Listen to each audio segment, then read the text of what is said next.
The moment I knew I was being erased wasn't when they moved my parking spot. It wasn't when my name disappeared from the company directory.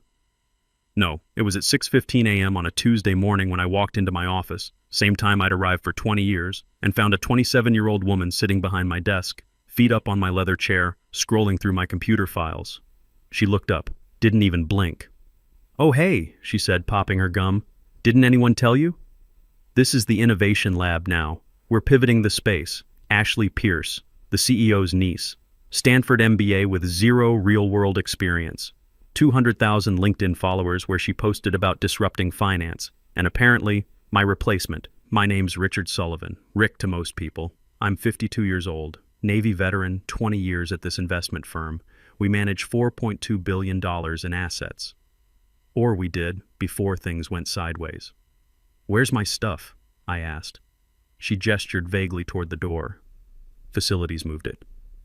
Basement archive room, I think? We needed the executive floor space for creative collaboration." I stared at her. She'd already redecorated. My framed certifications, gone. The photo of my unit in Bahrain, gone. My client appreciation plaques, gone. Replaced with motivational posters that said things like "disrupt or die" and an LED sign that blinked hustle mode.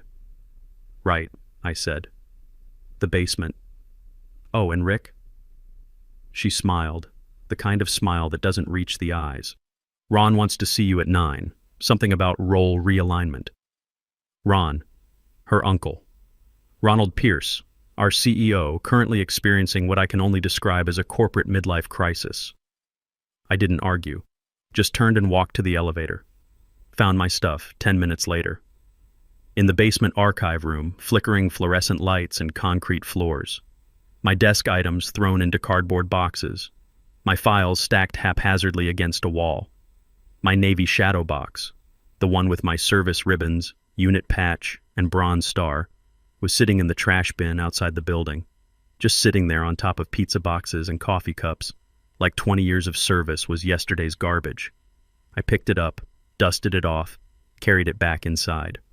That's when I stopped being angry and started getting precise. Here's what you need to understand about how I got here. Last April, 7 months ago, Ron had a situation. Some compromising photos from a Miami business conference got leaked along with some questionable expense reports. The board panicked. They needed someone clean, someone clients trusted, to hold things steady while Ron's lawyers handled the mess. They made me acting CFO that April. Emergency vote effective immediately. The merger with an overseas asset management firm had just been announced in March.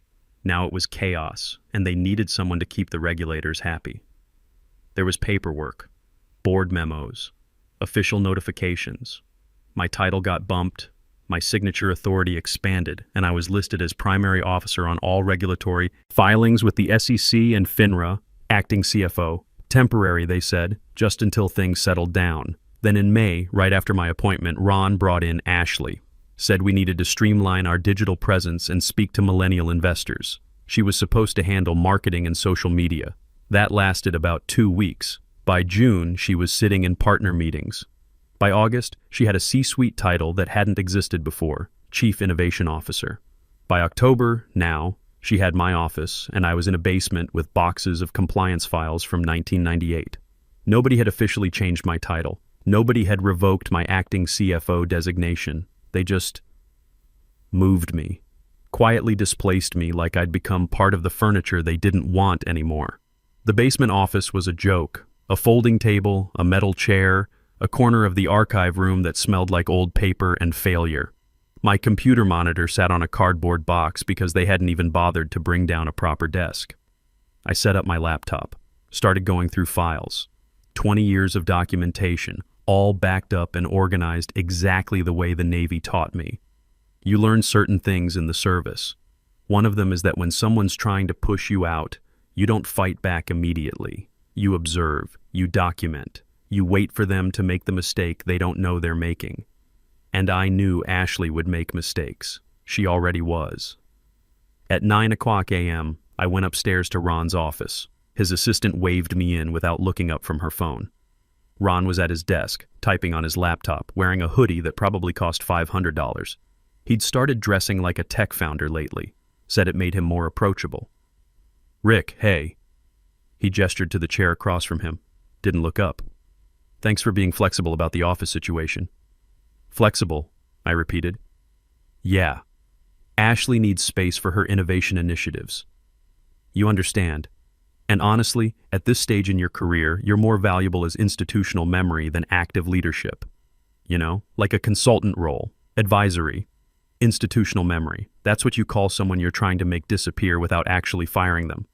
"What about the acting CFO designation?" I asked. He waved his hand dismissively. "We'll figure that out after the merger closes. Right now, we need energy.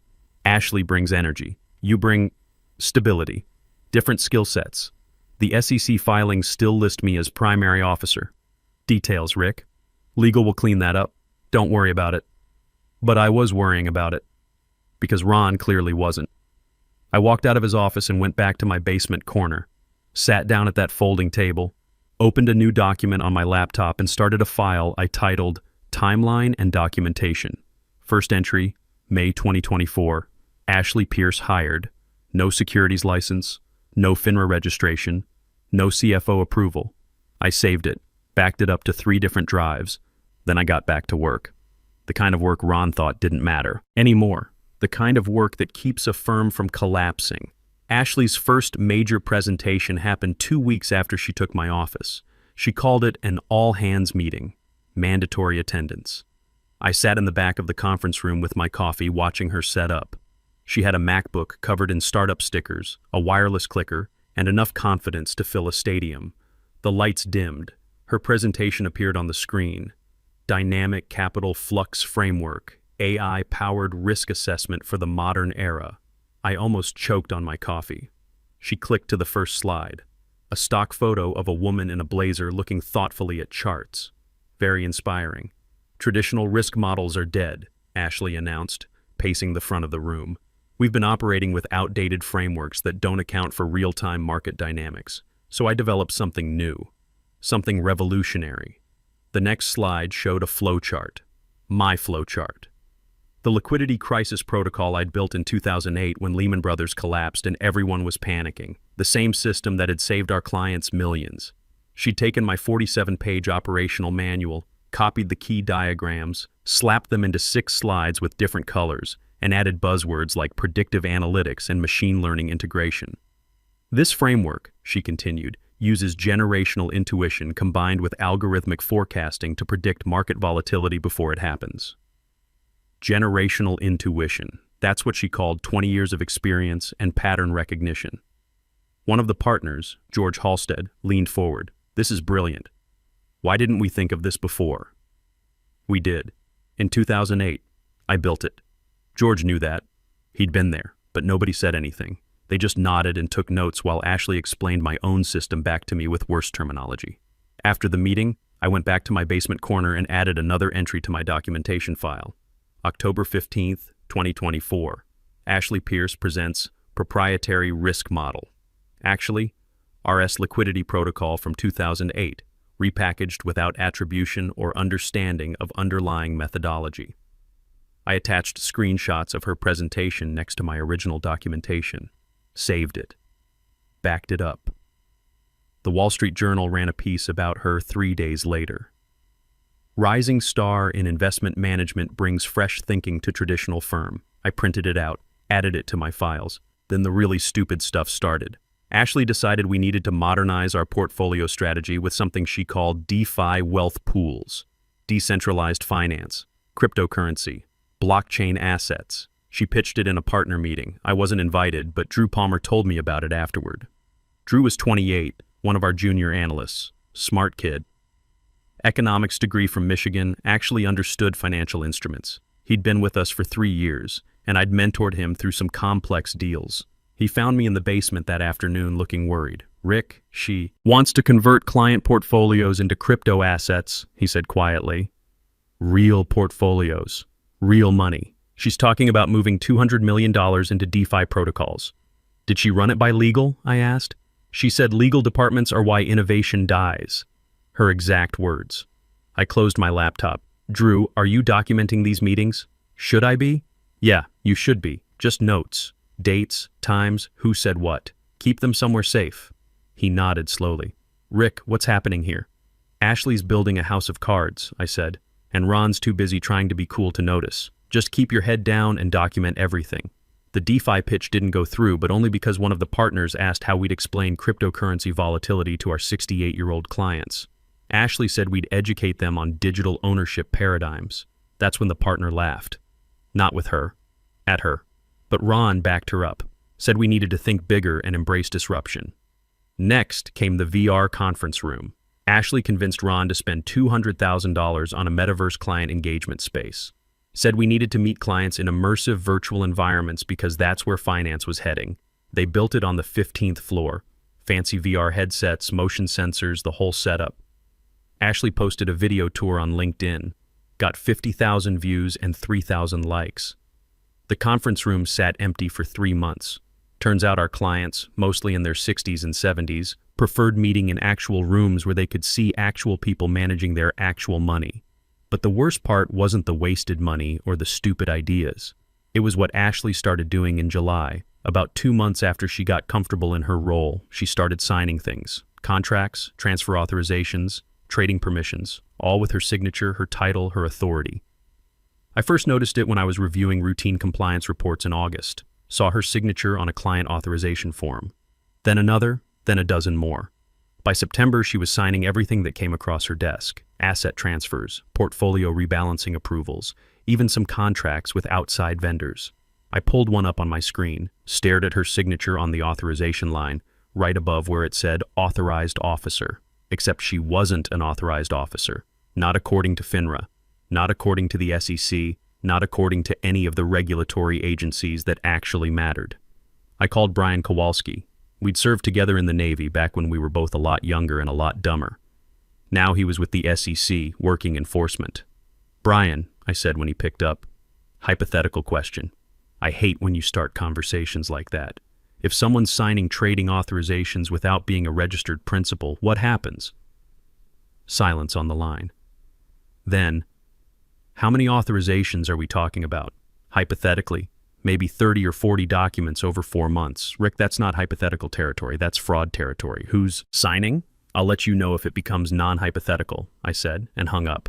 I went back to my documentation file, started a new section, Unauthorized Signatures, July to October 2024. Every document Ashley had signed since July. 4 months of unauthorized signatures. It took her 2 months in the role to start feeling confident enough to sign things on her own. Now she was signing everything. I cross-referenced each document against FINRA requirements for authorized principals.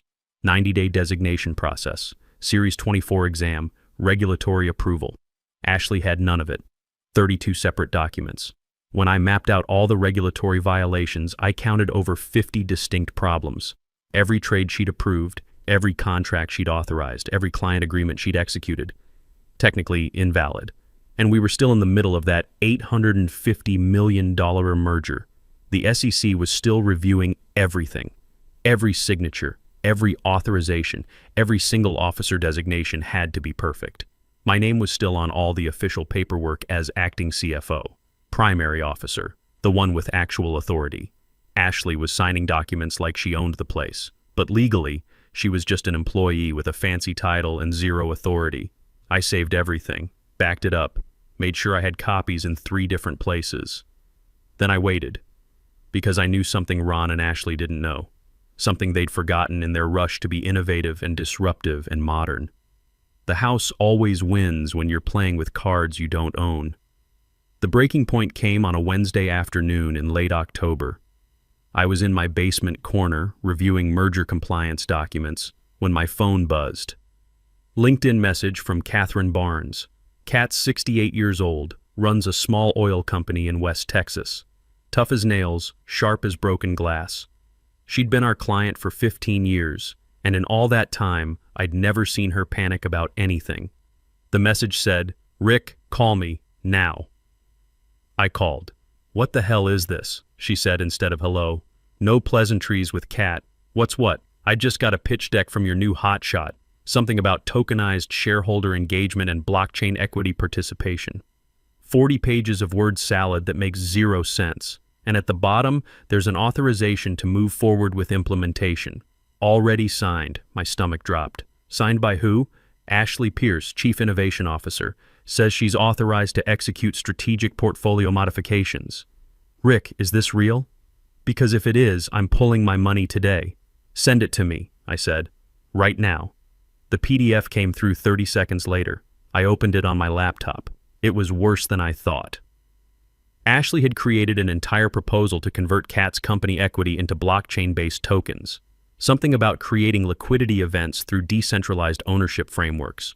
It would have exposed Cat's company to massive regulatory risk, potential SEC violations, and could have tanked her stock price. And at the bottom, Ashley's signature on a line that said authorized for implementation. She'd signed it like she had authority to restructure a client's entire corporate structure. I stared at that signature for a long time. Cat, I said. Give me 24 hours. Don't do anything yet. 24 hours, Rick. Then I'm gone. She hung up. I sat there in that basement, fluorescent lights flickering above me, surrounded by boxes of old files, and something shifted. This wasn't about my office anymore. This wasn't about my parking spot or my pride or 20 years of being overlooked. This was about Ashley doing real damage to real people, to clients who trusted us, to a firm that used to mean something. I opened my secure documentation folder. Started going through everything I'd collected over the past 5 months. The April board memo appointing me acting CFO. The SEC filings listing me as primary officer. The FINRA designations showing I was still the authorized principal. Every document Ashley had signed without authority. Every unauthorized trade, every invalid contract. 32 documents, over 50 regulatory violations, all during an active SEC merger review, and now this. A proposal that could destroy a client's company, signed by someone with no legal authority to sign anything. I picked up my phone, called Brian. I need to know something, I said when he answered. If someone's been signing unauthorized documents during an SEC merger review, and those documents create liability for clients, what happens? Rick, we've had this conversation. That's not hypothetical anymore, that's criminal territory. I'm not asking you to do anything. I'm asking you to be ready. Ready for what? For when I light the flare. I hung up and opened a new document. Spent the next 4 hours writing what would become the most precisely worded email I'd ever written. No anger, no accusations, no emotion at all. Just facts, laid out like evidence in a courtroom. Subject, regulatory compliance inquiry. Officer authority documentation. Immediate review. Required. I addressed it to Lisa Hoffman, our in-house legal counsel. Harvard Law, 15 years of securities work, the kind of lawyer who breaks out in hives when she sees regulatory violations. The email was 3 paragraphs, short, surgical. Paragraph 1 reminded her that I was appointed acting CFO in April, that the appointment was never formally revoked, and that I remained listed as primary officer on all SEC and FINRA filings. Paragraph 2 noted that during the current merger review, all officer designations must be accurate, and that all signatures must come from properly authorized principals. Paragraph 3 requested clarification on the current status of officer designations, specifically regarding any additional authorized principals who may have been added since April. Then I attached everything. The April board memo, the SEC Form ADV showing my designation, the FINRA registration showing no other authorized principals, and then one by one every document Ashley had signed. 32 documents, each one time-stamped, each one cross-referenced against the regulatory requirements she hadn't met. At the bottom I added one line. Please advise on current compliance status regarding unauthorized signatures during active SEC review period. I saved it as a draft. Didn't send it yet. It was 11 o'clock p.m. I was still in my basement office, but I wasn't tired.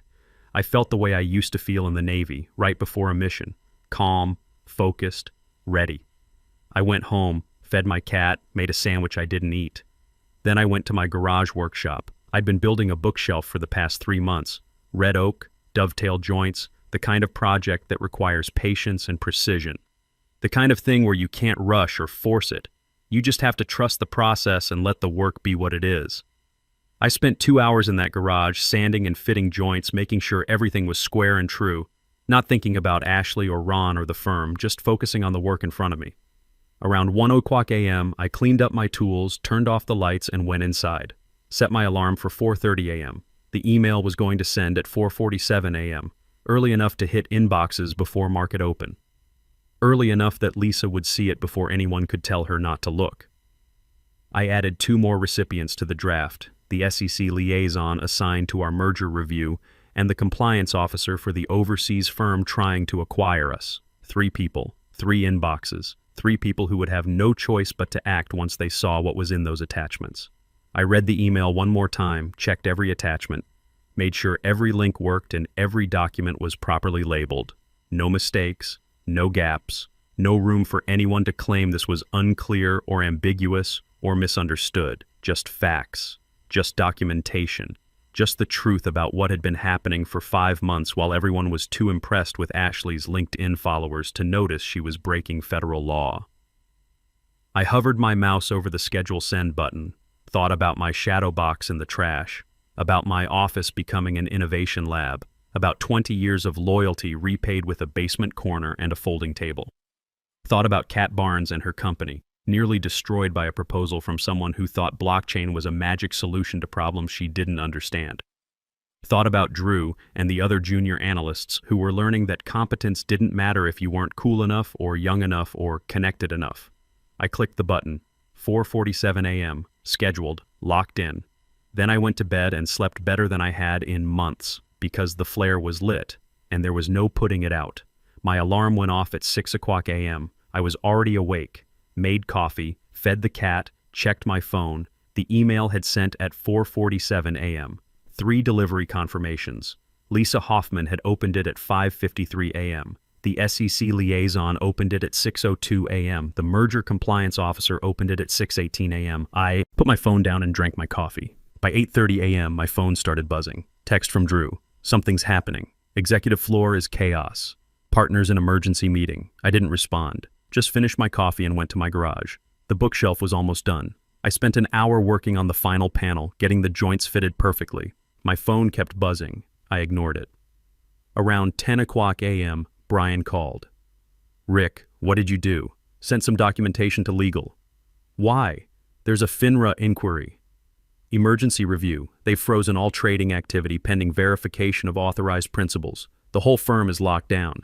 I adjusted a clamp on the bookshelf. That's interesting. Interesting? Rick, nobody can execute trades. The merger's on hold. Partners are losing their minds. What exactly did you send? Just the facts, Brian. Just the facts.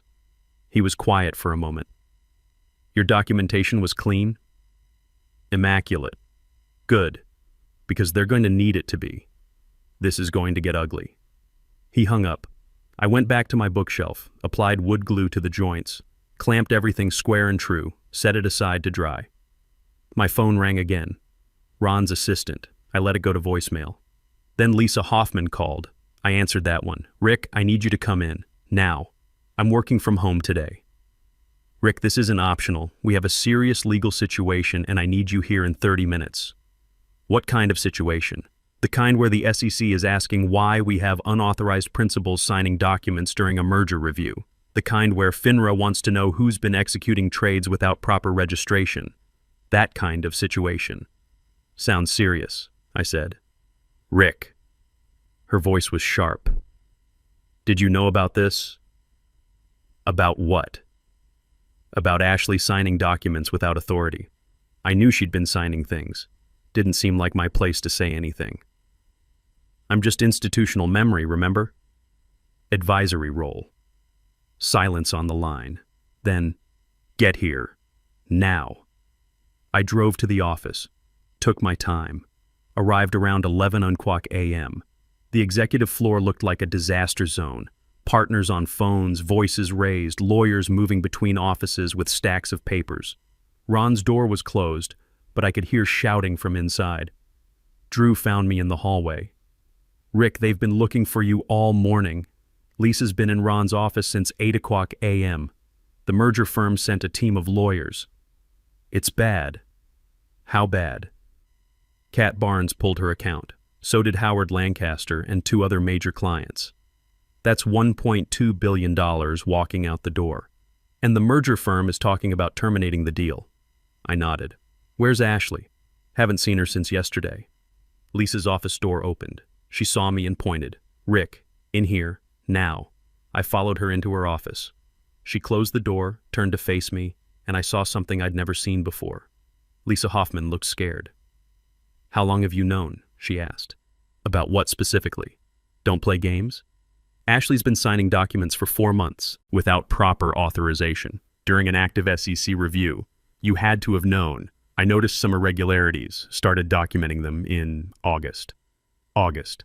You've known since August and didn't say anything? I'm not in legal, not in compliance. I'm in a basement archive room, remember? Institutional memory. I figured the people being paid to catch these things would catch these things. She stared at me. The SEC wants a full audit. FINRA is opening an investigation. The merger firm is pulling out. Do you understand what you've done? I sent documentation to the appropriate parties about a compliance issue. That's what you're supposed to do with compliance issues. You destroyed this firm. No, I said quietly. Ashley destroyed this firm. Ron let her. I just documented it. Lisa sat down at her desk, put her head in her hands. She's finished. You know that, right? FINRA's going to ban her, probably fine her personally. And Ron, she looked up. Ron's going to have to resign. The board won't have a choice. What about the clients? What about them? The ones Ashley nearly destroyed with her blockchain schemes and her DeFi pools and her tokenized equity proposals. What about them? Lisa didn't answer.